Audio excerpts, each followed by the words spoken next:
"You're not coming," and that was the last time I let them humiliate me quietly. The text came through at 6:12 a.m.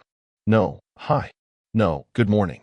No, thank you for everything you've done the past year. Just this, you're not coming to the wedding. Madison's future in-laws don't feel comfortable with you there. Please don't make this harder than it is." And then, as if it wasn't enough, one more line, "It's what's best for everyone." I sat up in bed, rereading the message like it might morph into something different the second time. It didn't. Still the same ice-cold sentence from my mom, Karen West, delivered like she was canceling a dentist appointment. I didn't reply. Not because I didn't have words. Because I had too many. And none of them would be enough to burn down what I needed to burn. Not yet. Let me rewind. I'm Ryan West. Oldest child. Only son. Family scapegoat with a smile. The one who figured out how to survive this family dynamic by playing along just enough to stay invited, but not so much that I ever truly belonged. My sister, Madison, was the golden girl. Always was. Even when she keyed my car at 17 because I stole her prom date, she got sympathy and I got grounded. Even when she failed out of college for a semester and I paid off her debt behind the scenes so mom wouldn't pull her out. No thanks. Just expectation. That's who I was to them. The fixer. The financier. The functioning one. So when she got engaged to Ethan, some charming, smiley trust fund bro from Connecticut, I knew what was coming. Help. Money. More money. Before we go further, don't forget to like this story, hit subscribe, and tap the bell so you don't miss what happens next. And I gave it. Because deep down, I thought maybe this time would be different. Maybe if I funded the wedding website, the venue deposit, the designer floral package she just had to have. Maybe then, I'd get a seat at the table that always seemed slightly out of reach. Spoiler, I didn't. That morning, after the text, I just sat in the dark. Not sad. Not even angry yet. Just humiliated. Like I had been used, then kicked out the side door before the music even started. I opened my email. Searched Lakeview Ridge Estate, the vineyard where the wedding was booked. The confirmation came up. Guess whose name and card were on the contract? Mine. The deposit? $12,000. Non-refundable? Only if I canceled. So I stared at that button. Cancel reservation. Hovered. Clicked. Next, the wedding website. ID paid the developer directly. Set up the RSVP system. Even bought the domain, madisonanything2025.com. Guess who owned it? Yep. Me. 3 more clicks, and that site redirected to a YouTube video of a woman yelling, "I don't owe you anything," on repeat. Petty? Maybe. But it felt good. I kept going. The florist? I sent an email requesting a pause on production. Reason: event cancellation due to unexpected family emergency. True enough. By the time the sun was fully up, ID shut down or frozen over $24,000 worth of wedding arrangements. And still, no follow-up text. No call. No, why'd you do that? Just radio silence. They didn't even realize yet what I'd done. That night, I got a call. Not from my mom. Not from Madison.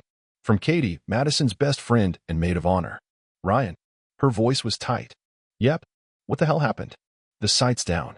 The flowers are off. Did something happen to Madison? I let the silence hang just long enough. Then, I got uninvited. Pause. Wait. What? What are you talking about? I read her the text. Word for word. She gasped. Oh my God. She didn't tell me that. She didn't tell anyone that.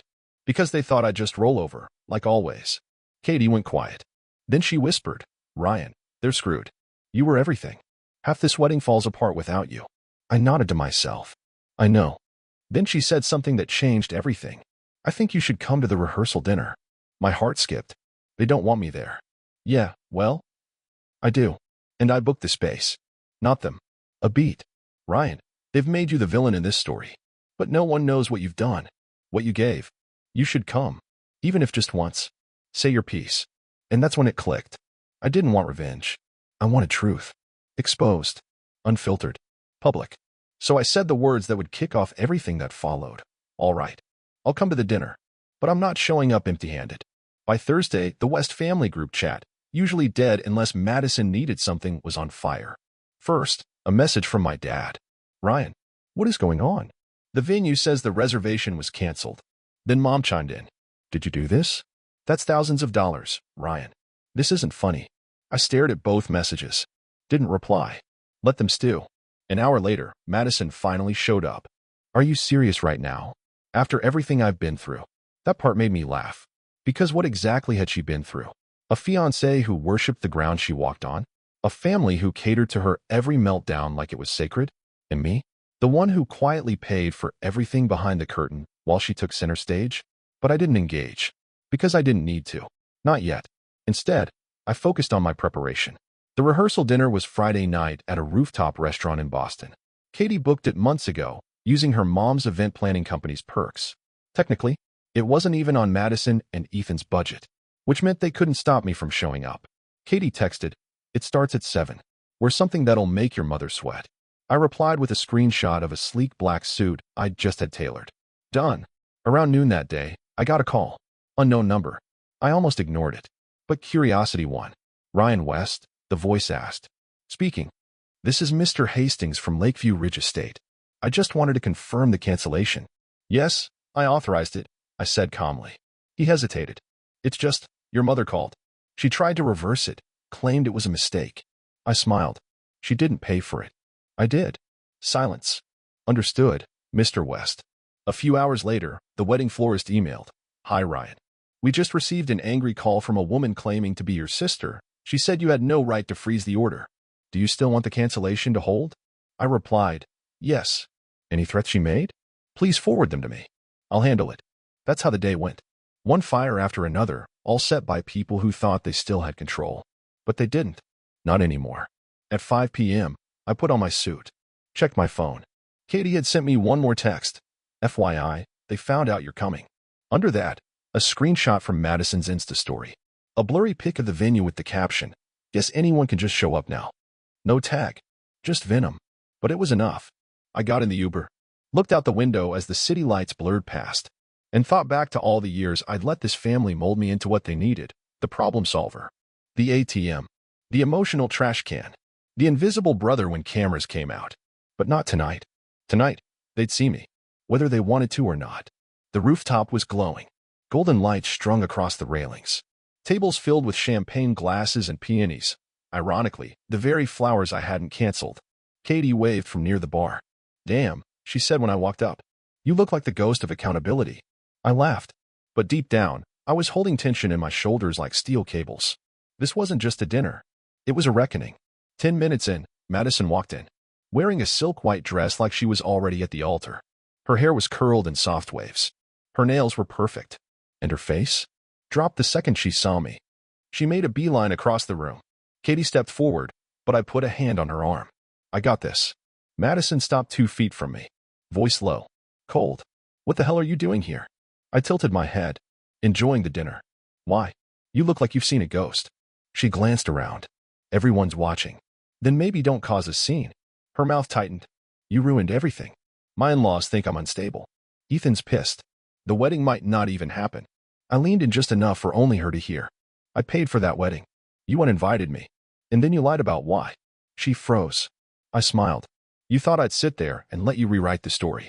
She tried to speak, but I stepped past her. "Go mingle. You're the bride, remember?" I left her there, rooted, speechless, and walked toward a table near the edge of the roof. Ethan was standing there, drink in hand, eyes narrowed. He nodded slightly. I nodded back. No words exchanged. But that nod? It said a lot. Dinner was surreal. Some guests looked at me like I'd grown horns. Others whispered behind their napkins. But a few came up and said, "Thank you." One even whispered, "We always knew Madison was a piece of work." I didn't smile. I didn't gloat. I just said, "Now she knows I can speak." And speak I would. Because the real show was tomorrow. And they had no idea what was coming. Saturday, 3 p.m. Wedding day. The ceremony was supposed to start at 4 o'clock at the second-choice venue, a bland hall downtown that didn't hold a candle to the vineyard they lost. They never got their deposit back. They blamed technical issues. No mention of me. Classic. I wasn't invited. Officially. But Katie had sent me the full itinerary. "If you want to say something," she'd said the night before, "I can make it happen." The mix opened at the reception. They cut the DJ's speech slot. I hadn't answered right away, because even I didn't know if I'd go through with it. But when I woke up that morning, there was no question. I wore the same black suit, same calm face, same storm building under my ribs. Got to the reception hall just before 6 o'clock. Blended in easily, it was a 150-person guest list. No one noticed I wasn't supposed to be there. At least not right away. The room was decorated in white and blush tones. Gold cutlery. Too much tulle. Ethan stood near the bar, looking like he wanted to disappear into his gin and tonic. Madison? Floating. Smiling. Hugging. Performing. The speeches started around 7:20. Dad went first. Talked about love and unity while clutching a whiskey. Then a groomsman rambled about college memories. Then Katie stood up. She spoke about how Madison was a force, how she always knew what she wanted, how she was a leader even as a kid. That last part made me laugh. Quietly. And then Katie said, "We've heard from friends. From family. But there's someone here who's not on the program. Someone who did more behind the scenes than most people in this room will ever know." Pause. My chest tightened. "Ryan, if you'd like to say a few words, the floor's yours." You could feel the shift in the room. Forks froze midair. A wine glass shattered in the back. Swear to God. I stood. Walked to the mic slowly. Didn't look at Madison. Not yet. "Hi," I said. Soft. Calm. Controlled.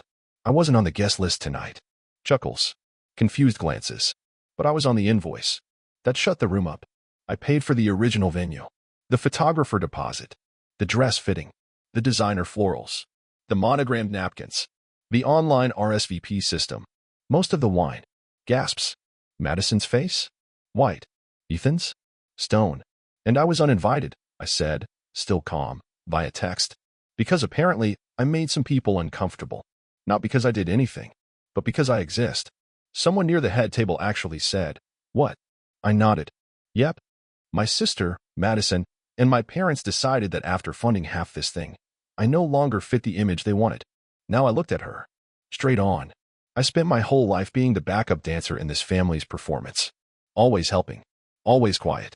Always invisible. She opened her mouth. I held up a hand. "I'm not here for applause. For sympathy." I turned back to the crowd. "I'm here so you all know the truth. Not the Pinterest filtered version. The real one. A beat. And after this, I'm leaving. Because I finally figured out what they never taught me, that family isn't who takes your help. It's who honors your place at the table." Silence. Not awkward. Not hostile. Just wait. Like the room had finally taken a breath it didn't know it was holding. I handed Katie the mic, walked off the dance floor. And out the door. Nobody stopped me. Not my mom. Not my dad. Not Madison. But someone did follow. "Ethan." "Ryan," he said quietly. "Wait." I turned. He looked exhausted. I didn't know. I raised a brow. "I mean, I knew some of it. But not that they uninvited you. Not the money. None of that. You're marrying her," I said. He looked down. "Yeah." A pause. "You still want to?" He didn't answer. Which told me everything. "I'm sorry," he said finally. I nodded once. "I know." Then I walked away. I didn't stay to see how the night ended. I didn't need to. The truth was in the room. Let them deal with it. When I got home, I turned off my phone, lit a candle, sat with the silence. And for once, it felt like mine. Not forced. Not empty. Just honest. Sunday morning came in like a storm I could hear but didn't have to run from. My phone had over 60 notifications by 9 a.m. Missed calls. Texts.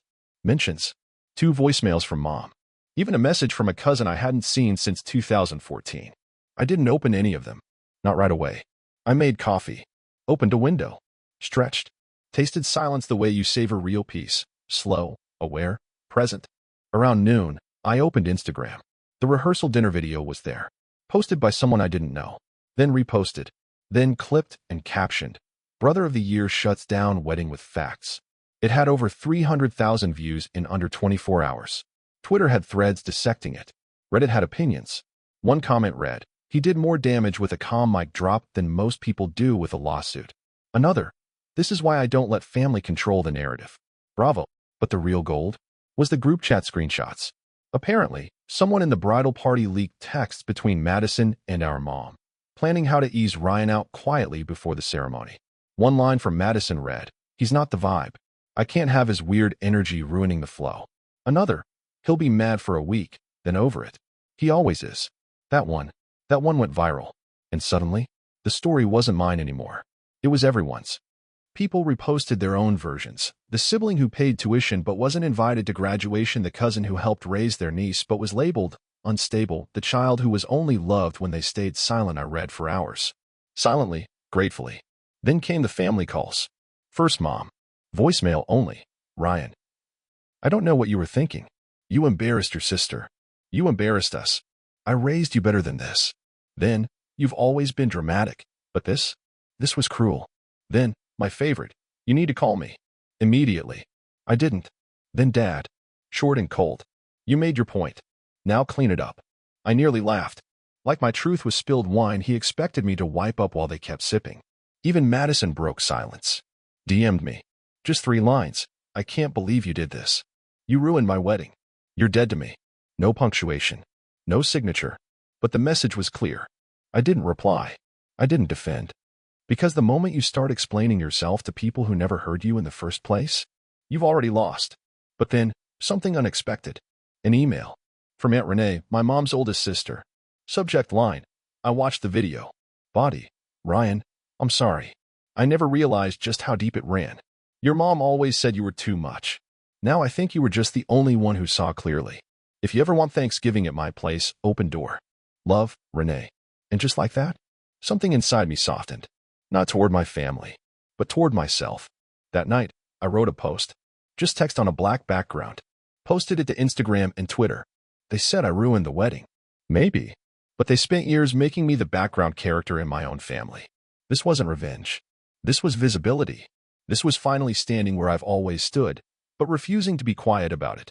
It went everywhere. People called it poetic. Some called it petty. But no one called it a lie. Monday morning, I sent one last email. To the wedding vendor group Madison had used. Every vendor I had paid directly. Subject. Please forward all future communication to Madison West and remove me from further correspondence. Then I BCC'd Madison. No words. Just facts. I wanted her to see that I wasn't just stepping back. I was done. And that was the last move I made. No dramatic farewell. No final text. Just exit. I changed my number the next week. Moved into a new place in Cambridge. New key. New view. New peace. Katie visited once. Brought wine. Laughed about how the maid of honor speech is now a YouTube remix set to dramatic piano. She hugged me at the door. You didn't just blow up a wedding, she whispered. You broke a cycle. And maybe I did. Not with fireworks, but with truth. Cold. Sharp. Final.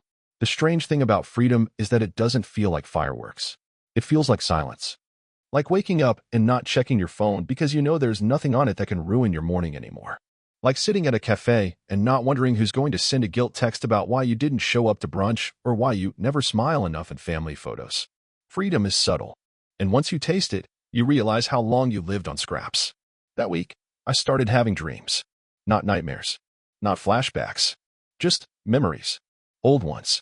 Like the time I was 9 and built a science fair project by myself, and my mom praised Madison for standing beside me while I explained it. Or the way my dad used to joke, "You'll do fine, Ryan. Just don't embarrass your sister." Like my existence was a coin flip, useful or a threat, depending on the room. I remember the day I graduated college. Finance degree. Top 10%. Job offer already lined up. We took photos in the sun. Mom kept asking Madison if she was cold. Dad asked Madison if she wanted to take one alone. They never said, "We're proud of you," to me. They just said, "That suit fits you okay. You should smile more." I didn't cry when I remembered all that. I didn't feel angry. I felt clean. Like someone finally turned on the lights in a house I grew up thinking was home. Only to find the walls were made of paper and expectation.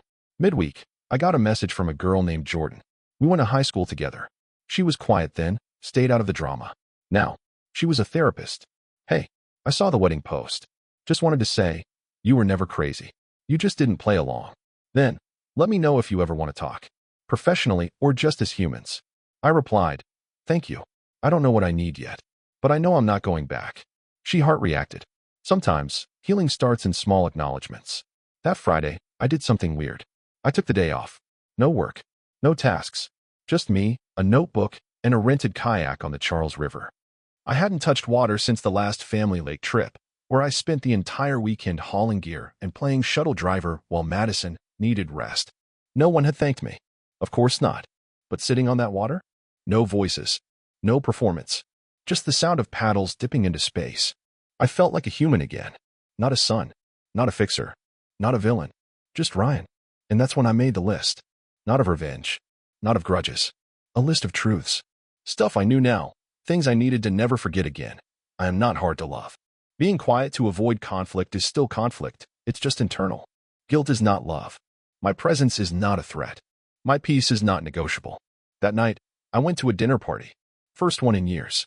Real friends. No family. No how's work? Pressure. No, why are you still single? Glances. Just people laughing, eating, taking turns listening. And when I told the story, briefly, no drama about the wedding, they didn't react with gasps or pity. They just said, I'd have done the same. And I believed them. One guy, Matt, a programmer who brought wine, clinked my glass and said, you didn't burn a bridge. You lit the way out of a prison. We laughed, but it landed. Because yeah, that's exactly what I did. I didn't destroy the family. They were already crumbling. I just stopped holding the beams up by myself. Later, walking home with city lights behind me, I thought, this is what life feels like when it's yours. When you're not waiting for a call that will wreck you. Not scanning rooms for approval that won't come. Not shrinking to stay invited. Just breathing. And for the first time in my life, I wasn't afraid of being alone. I was afraid of forgetting how good it felt to not be used. So when I got home, I opened my laptop, started a new document. Title, The Son Who Wasn't Silent. Just that. Didn't write anything under it yet. Just let the title sit. Because the story? It's not over. It's mine now. And I plan to tell it on my terms. It had been almost 3 weeks since the wedding. 3 weeks since I stood at that mic and peeled back the curtain they'd spent years stitching together with guilt, expectations, and fake smiles. 3 weeks of peace. No calls. No texts. No new explosions. It was unsettling. When you grow up with constant noise, silence feels like it's winding up to hurt you. But I didn't flinch. I let the quiet stay. Until the envelope arrived. No name. Just Ryan West and that familiar handwriting. My mom's. I almost threw it out. Almost.